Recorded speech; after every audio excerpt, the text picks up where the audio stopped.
Hello and welcome to Math 1314 Test 3 Review. This is Form A if you want to print a hard copy and follow along. All right.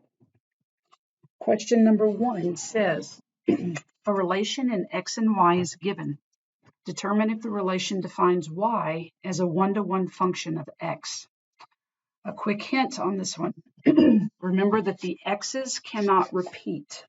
So let's go look at the x's. Because all of the x values are unique, this relation does define y as a one-to-one function of x.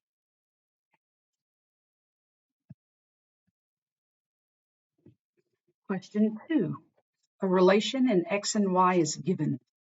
Determine if the relation defines y as a one-to-one function of x. Again, we need to go look at the x values. Because each one of these x values goes to one and only one y value. 3 goes to 13, 7 goes to 16, 8 goes to 28. Because these x's do not repeat, the relation does define y as a one-to-one function of x. Question 3.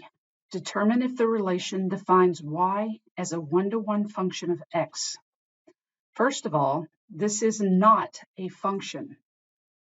Remember that in order for the graph to represent a function, it has to pass the vertical line test.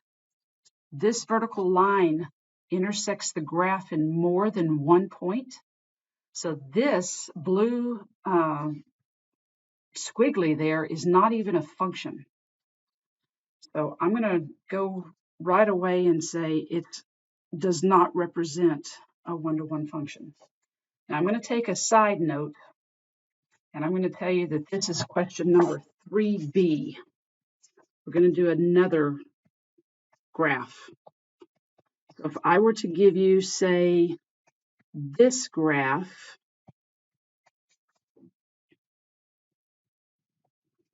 does that represent a one-to-one function of x? That is a function. Y is a function of x on 3B. However, it does not pass the horizontal line test because it intersects the graph more than once. So this is not one-to-one. All right, let's go do one more. So this is like question 3C maybe. All right, the function I'm graphing this time looks like this. Is that a one-to-one function? And the answer would be yes, because no matter what horizontal line I draw, it only intersects the graph one time. So this is one-to-one.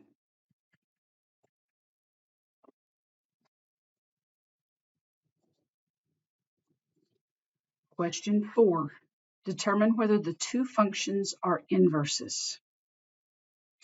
M of x equals negative 6 plus x all over 6, and n of x equals 6x minus 6. Remember that in order for two functions to be inverses of each other, you have to do the compositions. You have to say m composed with n of x is equal to x, and you have to show n composed with m of x is equal to x. So let's go do the first one. What is m of n of x? So I want to do m of 6x minus 6,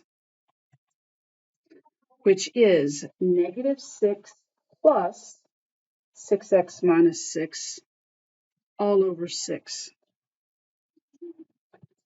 Getting rid of these parentheses up top, negative 6 plus 6x minus 6, those negative 6 minus 6 is going to be negative 12. So I get 6x minus 12. all over 6, which will reduce to, if I factor out a 6 up top, I get x minus 2. Okay, that is not equal to x. So right away, these are not inverse functions. I don't even have to check the other composition.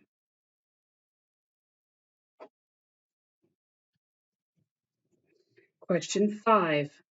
A one-to-one function is given. Write an equation for the inverse function. To find the inverse function, right now we have y equals 5x cubed minus 7. In order to find the inverse, we switch the x's and y's. So we write x equals 5y cubed minus 7. And now we solve for y equals. First thing to do is add 7 to both sides. So I get x plus 7 equals 5y cubed. Then divide both sides by 5.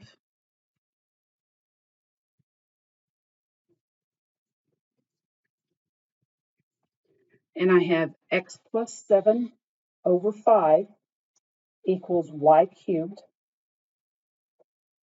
To isolate y, I need to take the cubed root of both sides.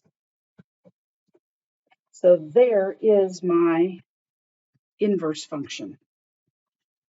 It says the inverse is the cubed root of quantity x plus 7 all over 5. Question 6 says the graph of a function is given. Graph the inverse function. All right, remember that a function in the inverse, they switch the x and y's. So on my function, if I have the point 0, 3,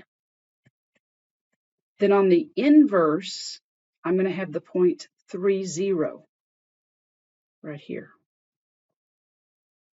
On the function, I have the point negative 4, 0. So the inverse, I'm going to have the point 0, negative 4. And last, on the function, I have the point negative 6, negative 4. So on the inverse, I'll have negative 4, negative 6.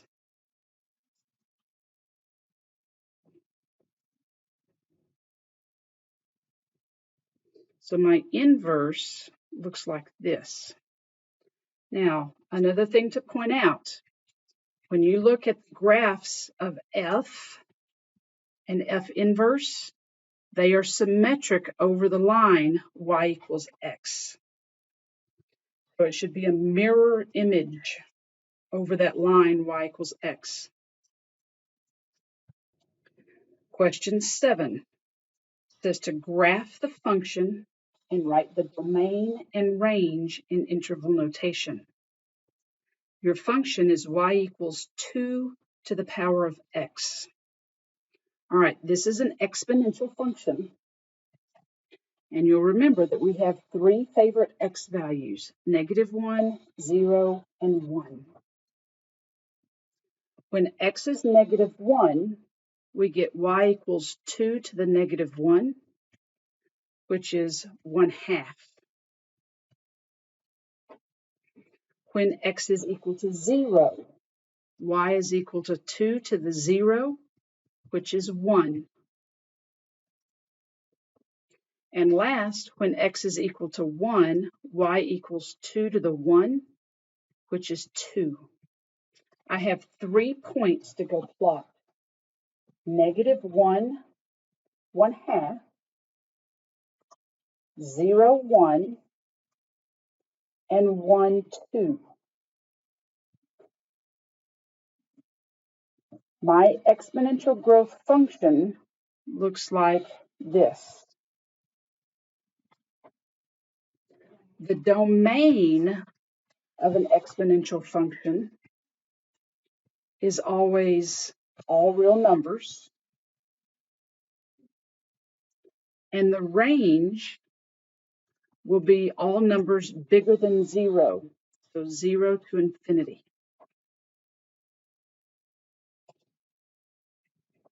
Question 8 says to graph the function and write the domain and range in interval notation. Now, in the previous question, that number that we were raising to the power of x, if that number is bigger, I'm going to say here, I'm going to go over to the side. If you have y equals a to the x, if a is bigger than 1, you have what's called exponential growth. But if a is a number between 0 and 1, you have exponential decay. In this example, our a is 1/6, so we have exponential decay. Regardless if it's growth or decay, our 3 favorite x values are -1, 0, and 1. If I plug in -1 for x, I get 6.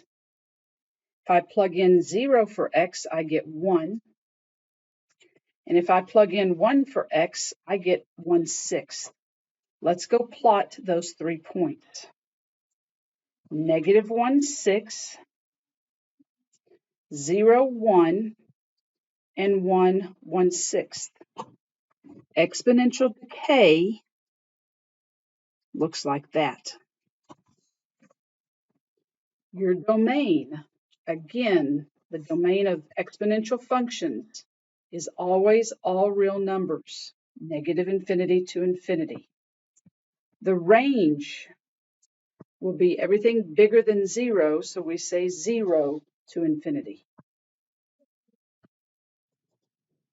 Question 9. Use the function below to answer the following questions. H of x is equal to -2 to the x. So the first thing it says is to use the transformations of the graph of y equals 2 to the x to graph the given function. Okay, let's go do that first.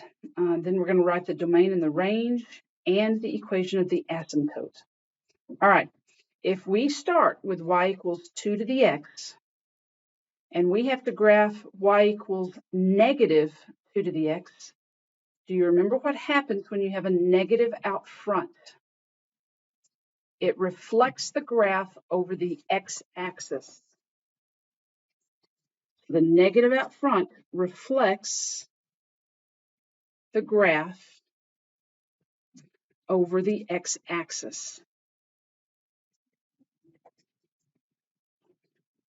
So here we go. Instead of 0, 1, we're going to have 0, -1.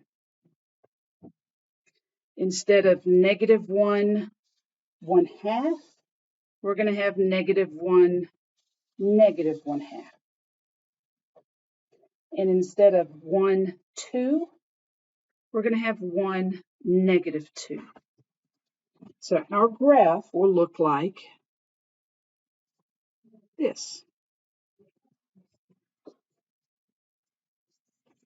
All right, our domain. The domain of our orange function, which is y equals -2 to the x. Our domain is still all real numbers. The range, because we have reflected it over the x-axis here, the range will now be -infinity up to 0. Can't ever be 0 because there is a horizontal asymptote at y equals 0. This is still the asymptote here. We have not shifted the graph up and down at all. We just reflected. Question 10. Suppose that P dollars in principal is invested for T years at the given interest rates with continuous compounding. Okay, before we get started, continuous compounding. The formula is A equals P times E raised to the RT power. That's continuous compounding. Determine the amount that the investment is worth at the end of the given time period. They give you that the principal is $18,000, the time is 11 years. So we're trying to find A equals 18,000 E to the R times 11. Okay, for part A, they tell you that R is 3% interest. So we're trying to find A equals 18,000 E to the 0.03 times 11. On the calculator, 18,000 times E with the second ln to the 0.03 times 11. I get $25,037.43. So I get 25037.4, was it 3? Yes. All right. What if you compound it at 4% interest?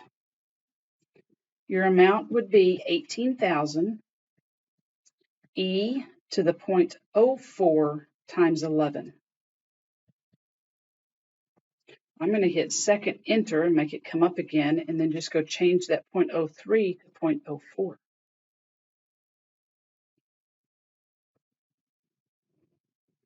$27,948.73. And last but not least, if I compound it continuously at 6.5%, I get A equals 18,000 E to the 0.065 times 11.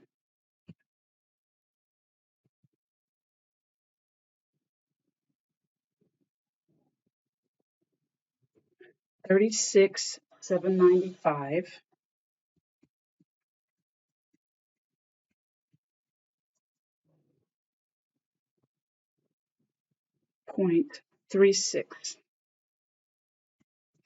That's how much the investment would be worth. Question 11. Graph the logarithmic function y equals log base 2 of x. Remember that logarithmic functions and exponential functions are inverses of each other.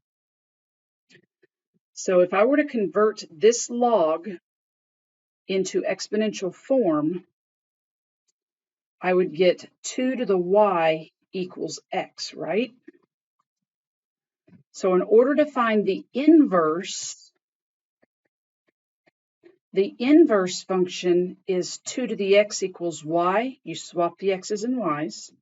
So y equals 2 to the x. That's the inverse function. And remember, on the exponentials, your three favorite x's are -1, 0, and 1. And the y's you would get is 1/2, 1, and 2. Okay, back to our logarithmic function. For y equals log base 2 of x, we have our three favorite y values, -1, 0, and 1. When we plug in -1 for y, -1 equals log base 2 of x, x would be 1/2. If y were 0, x would be 1. And if y were 1, x would be 2. I know that because you swap the x's and y's on a function and its inverse. So let's go plot those 3 points. 1/2, -1, 1, 0, and 2, 1. So my logarithmic function, the graph of it looks like this. Now, what else were we supposed to do? It doesn't. It says to plot 4 points and an asymptote. All right. The asymptote for a logarithmic function is here. So the asymptote, we have a vertical asymptote at x equals 0. I'm also going to state the domain and the range. So for that purple function, the domain, the x's can't be negative and it can't be 0. So the domain is going to be from 0 to infinity. And the range is all real numbers. Okay, if we were to look, this is extra, but I'm going to make sure you've got the connection here. If we were to go look at the exponential function,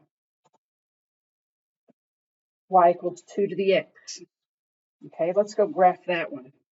Y equals 2 to the x. You have 0, 1, 1, 2, and negative 1, 1/2. Here's the inverse function, right? The domain of the inverse function of the exponential was all reals, and the range of the exponential function is 0 to infinity. Now, do you see how the domain and the range of an exponential and a logarithmic swap places? The domain of the exponential is the same as the range of the logarithmic.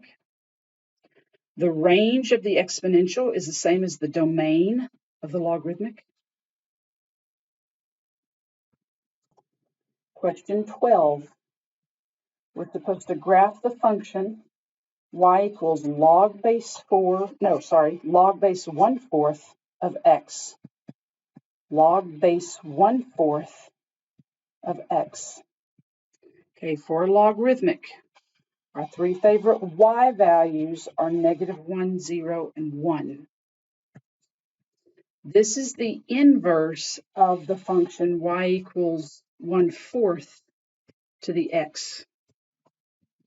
For this function, I have my three favorite x values. When I plug -1 in for x, I get 4. When I plug 0 in for x, 1/4 to the 0 is 1. And when I plug 1 in for x, 1/4 to the 1 is 1/4. So for my inverse function, I'm going to switch the x and y. So instead of -1/4, I have 4, -1. Instead of, hold on.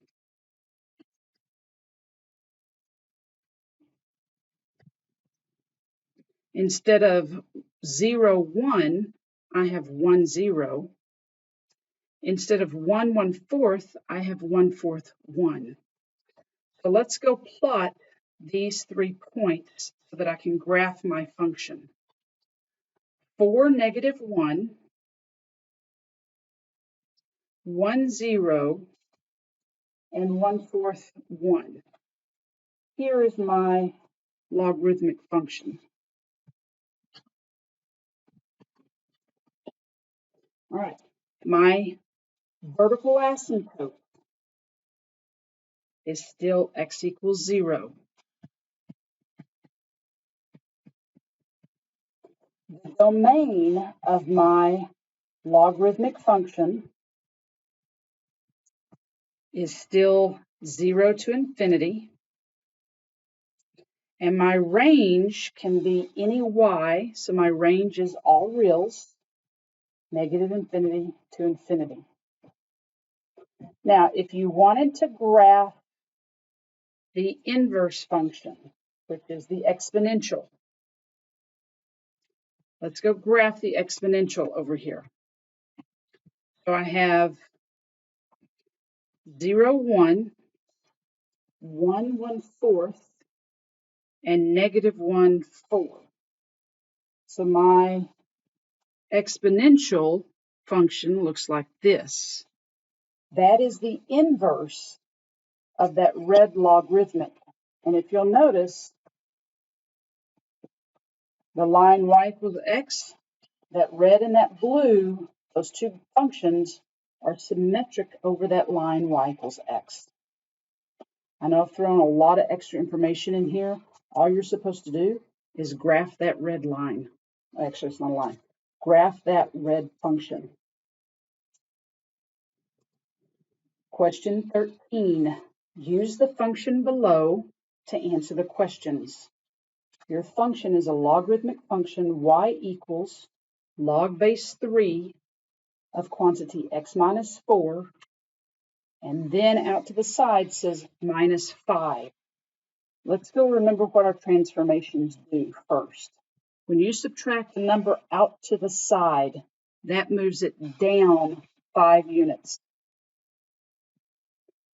When you subtract a number inside with the x, x minus 4, that's going to move it to the right 4. All right, so I'm going to go look at this parent function, y equals log base 3 of x, and I need to move down 5, 1, 2, 3, 4, 5, and then right 4, 1, 2, 3, 4. There's 1 point. That went from here to here. Okay, another point that I can go move. Let's see, what was the function? Base 3? Yep. Okay, instead of having the point 3, 1, I can go down 5, 1, 2, 3, 4, 5, and right 4, 1, 2, 3, 4. And last but not least, I have the point 1/3 negative 1. So I'm going to go down 5, 1, 2, 3, 4, 5, and right 4, 1, 2, 3, 4. All right, so my new function is now located here. My asymptote has moved to the right 4, 1, 2, 3, 4. So it now looks like this. Instead of x equals 0, my asymptote is at x equals 4. The domain and the range of this function, the domain is going to be everything bigger than 4, and the range will still be all real numbers. Number 14, write the domain in interval notation. Write your answers as integers or simplified fractions if necessary. Okay, just like up above, the domain, I'm going to show you what you actually did. Your function was y equals log base 3 of x minus 4 minus 5. So you took what was in parentheses that you were taking the log of and said that that had to be bigger than 0. You can only take the log of a positive number. So this, you're taking the log of x minus 4. That has to be greater than 0 because it has to be positive. If I add 4 to both sides, I got x bigger than 4. And that's exactly what this domain says. X bigger than 4 is the same as parenthesis 4, comma, infinity. All right, let's go use that information and find the domain of this function. Y equals log base 7 of 7x plus 8. What you're taking the log of, 7x plus 8, has to be bigger than 0. If I subtract 8 from both sides, then I have that 7x has to be bigger than negative 8. Now divide both sides by 7. I'm dividing by a positive number, so I don't do anything to the inequality symbol. I get x bigger than negative 8/7. So in interval notation, I'm going to do -8/7 to infinity. Number 15 says to write the equation in exponential form. Log base A of the number B equals C. And if you'll remember the notes, we go do a circle. We're going to say A raised to the C power equals B. Number 16 says to simplify without using a calculator. Log base 2 of 2. So our rule says log base B of B to the x power is equal to x. You have a power of 1 here, so this value is 1. On the calculator, if you wanted to do this on the calculator, if you go to Math and then arrow up to log base, hit enter, you can type in log base 2 of 2, and it gives back 1. On a side note, when you are having to graph, don't forget that your calculator can graph exponentials and logs. For example, if I wanted to go graph y equals 3 to the x power, if I wanted to go graph the inverse function, math, arrow up, log base, so log base 3 of x, there's the inverse function. Now be careful, it looks like it just stops in midair. It doesn't, it keeps following the vertical asymptote, but the pixels can't get small enough to show you those values. I could play with the window, but it still looks like it just stops. It actually doesn't just stop there.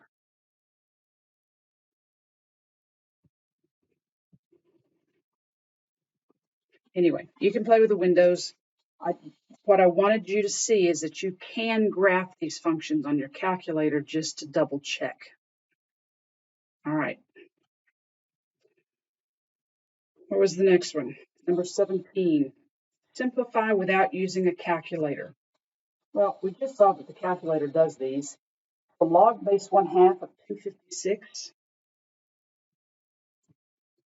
Again, we're going to hit Math and arrow up to log base. Hit Enter. 1/2. And the number is 256. I get -8. Now, how do we do that by hand?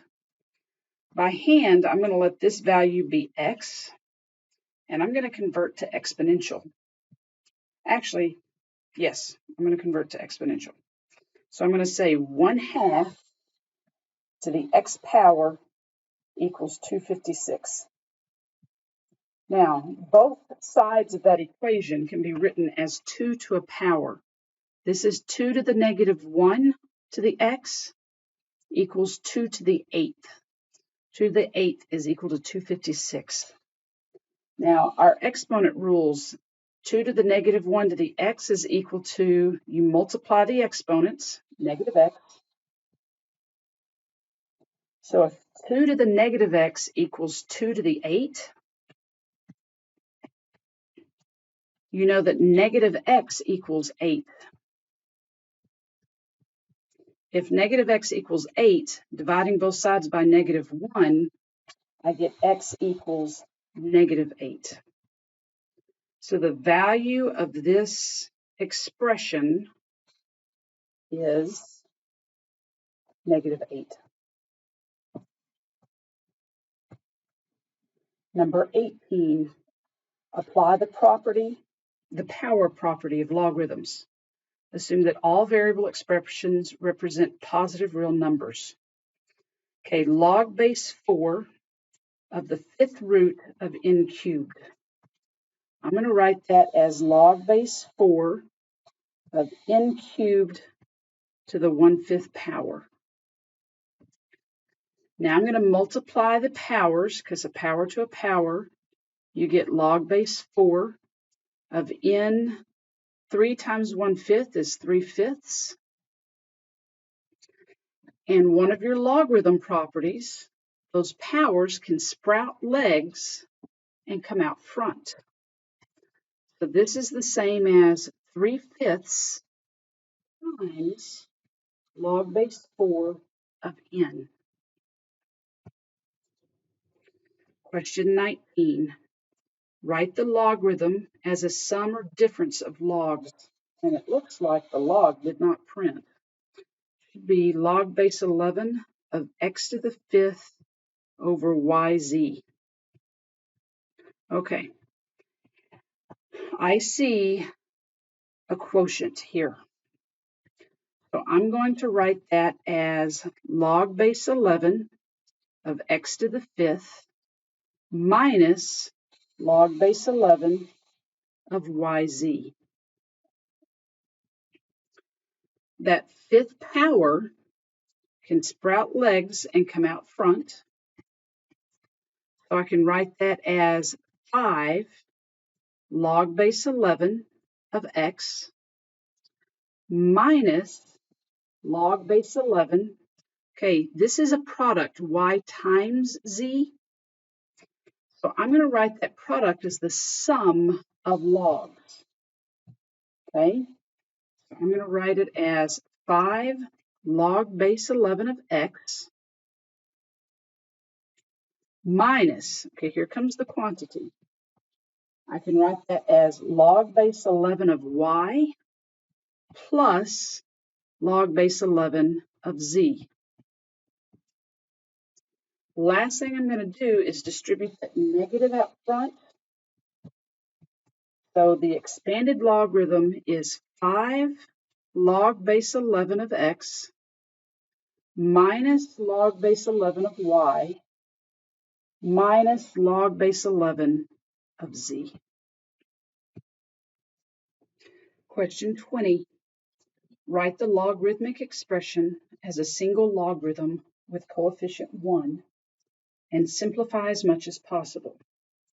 Assume the variables represent positive real numbers. Okay, first thing I'm going to do, I see a 5 out front. I'm going to stick it back up as the exponent. So I'm going to write log base 3 of u to the 5th plus log base 3 of v.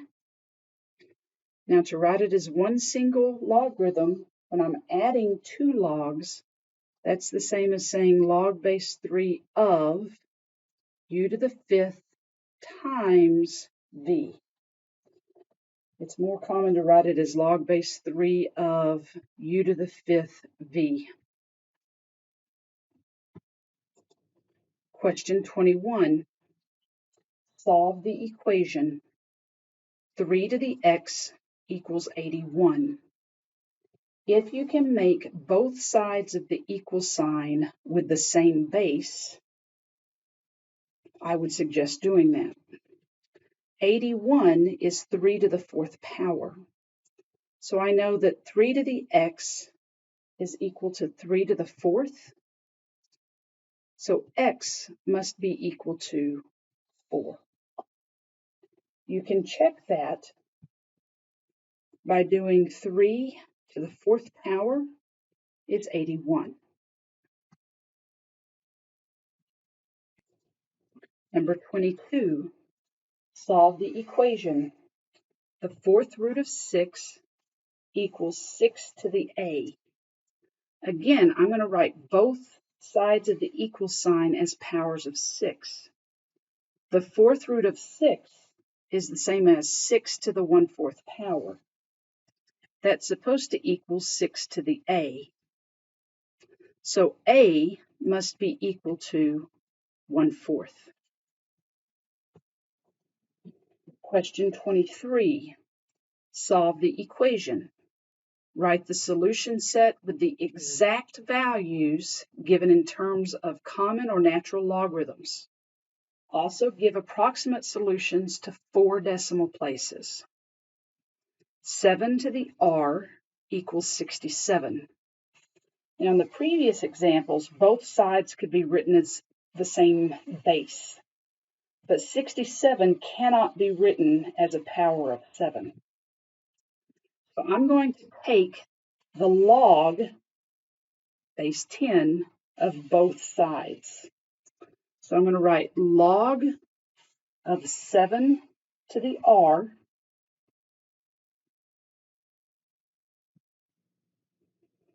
is equal to log 67.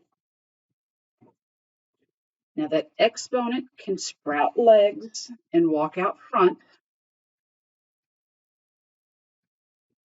I have r times log 7 equals log 67. Don't forget, this is understood base 10. This is the common log, but I'm not writing base 10 because that's understood. To get r by itself, divide both sides by log 7. So the exact value in terms of common logs, r equals log 67 over log 7. As a decimal, I'm going to do log, log 67 divided by log 7. 2.1608.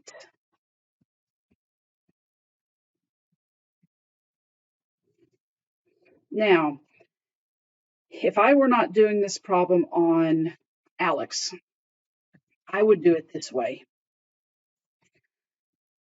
I've got one number to the power of r by itself. I would convert this to logarithmic form and say log base 7 of 67 equals r. On my calculator, I would do math, arrow up log base, and it was log base 7 of 67, which is the exact same thing. But because the problem said to write it in terms of either the common or the natural log, I did it this way.